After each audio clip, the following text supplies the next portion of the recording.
All right. Hey, welcome to this episode of Market Shares. I'm your host, Tony Blodgett, and I'm back with a multi-time guest now, Dan Keller. And look, we just have a few minutes. We want to jump in the studio and record a few thoughts that are top of mind. I'm getting ready to head out of town. Dan's probably going to go catch some fish or something. If you don't follow his channel and follow Dan on social, then you won't see all the amazing salmon he's catching right now. But hey, thanks for jumping in the studio with me. You know, one of the things that I was always passionate about this as an originator, but I think that it's so important right now in our industry, and so many loan officers, I think, as we have transitioned from the days of loans literally falling from the sky during COVID and the refinance boom that we just had.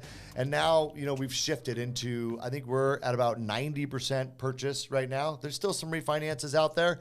You know, some purpose-driven refinances, as I would say, cash outs, you know, debt consolidation, things of that nature. But it's mostly a purchase market. And so during a refinance market, I think that what happens is people tend to treat a mortgage as a little bit more of a commodity. And let's be honest, I mean, there's one reason most people are refinancing, it's just simply to lower their rate. And so that becomes the most important part of the discussion.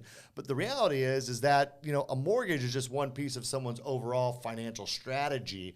And one of the things that I think differentiates, you know, a mortgage advisor from someone who's an order taker that might work in a call center or something is that we bring ideas, or at least we're supposed to bring ideas to our customers on how to utilize a mortgage to help them meet their short and long-term goals. I know that you agree with me on this. 100%. And you say ideas, I say awareness. So I tell my clients that my number one job is to bring about financial awareness. So I have your credit report, I have your pay stubs, I have your investment statements and bank statements and tax returns. And if I don't bring up awareness or ideas around the bigger picture, this big financial decision that you're making, I look at it as malpractice. And we learned that a long time ago. I know when you were originating from, I believe it was Todd Duncan, you know, prescription before diagnosis is malpractice. Right. So, you know, now more than ever, because people aren't just refinancing right now. Like a couple of years ago, it was like, hey, here, we can save you $900 a month. Boom, done. And it was like, get it while you can. And even the consumers felt like that. Like, I don't want this to go away. Lock this in right away.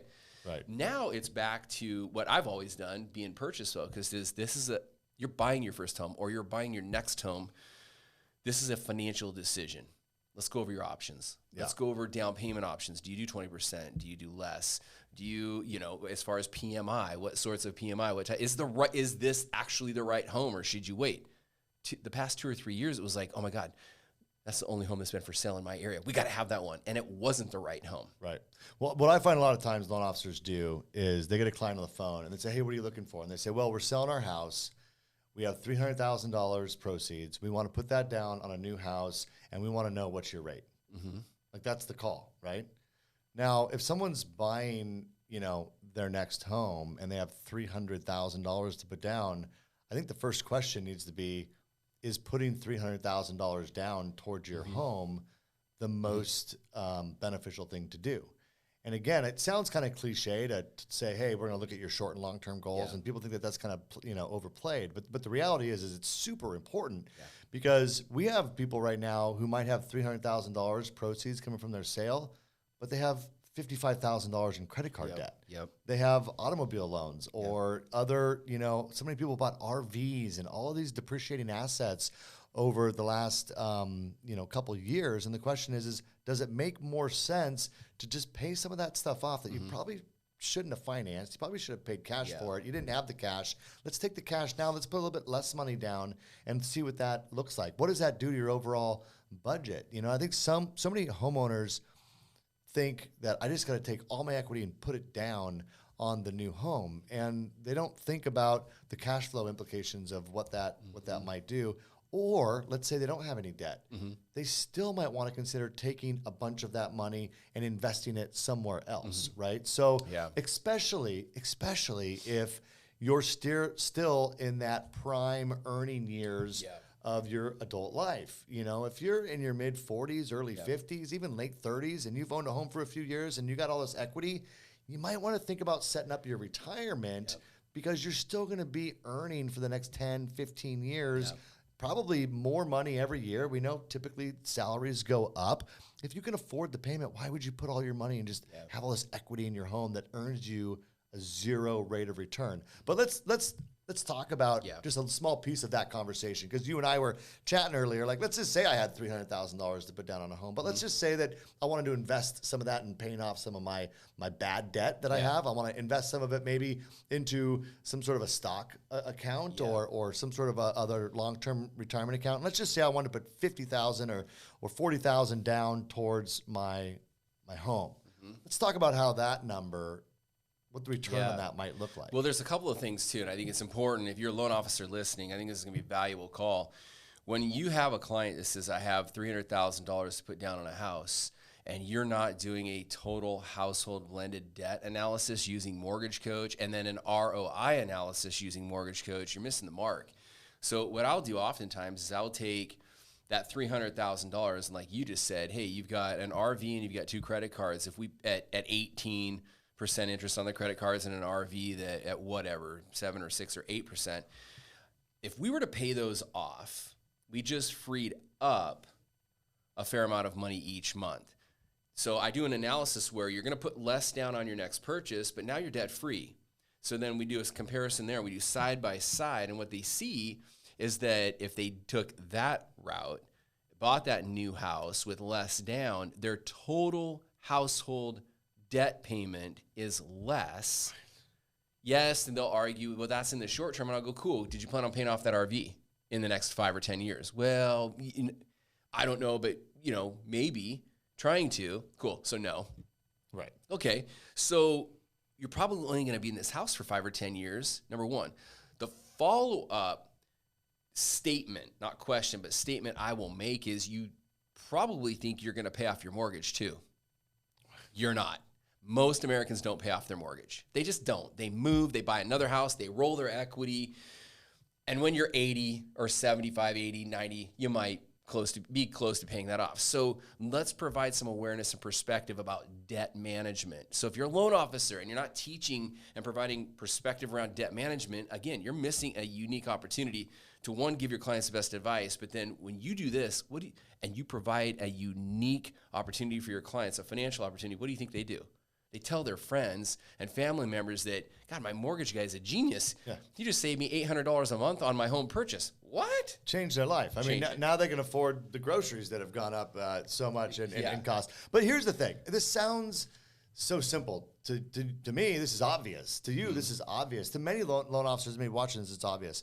But if you haven't been in this industry for very long and you've got most of your experience doing refinances, you might think that it's a little bit out of turn, even asking these questions about someone else's debt or feeling like I can give them advice on this. Like, look, you need to understand that this is the job. This is what makes an independent mortgage advisor the valuable asset that we are to our clients. And so you got to get your mind wrapped around this, and you got to ask better questions and then be prepared to give good advice. I agree with Mortgage Coach, obviously, huge fan. You got to be able to present these options that you come up with for them in a way that makes sense and helps them understand it. So I want to talk, you mentioned something earlier about ROI that blew me away, and I don't think people wrap their mind around, because we're so used to this idea that houses go up by 20% a year, and that's how people have made so much money in real estate. But it doesn't have to be those numbers, and it won't be those numbers more than likely. But let's just use some modest examples and walk us through that. Yeah. So I give an example when I talk with clients, even during the last few years when it was booming, I still used this example because 15%, 20% appreciation is not sustainable. We all know that.